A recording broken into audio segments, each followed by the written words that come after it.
ركلة جزاء بعد عودة منتخب السنغال الملعب مرة تانية، وعلى التصويب ابراهيم دياز ومندي على التصدي. ترقب الكورة ابراهيم دياز ومندي. هل مندي يتصدى؟ هل دياز يقدر يخلص الماتش؟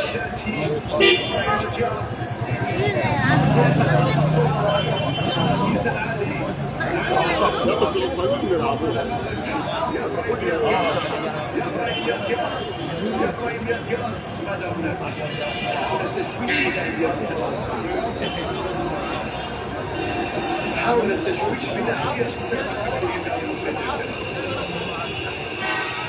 واضحة بالمنزل بشكل أساسي.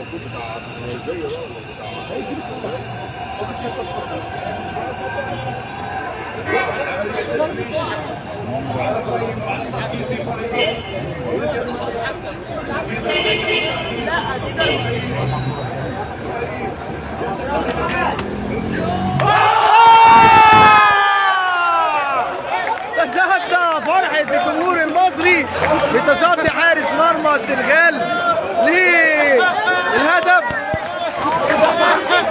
ضائع، وتعاقب مدرب السنغال على الكرة اللي ضاعت.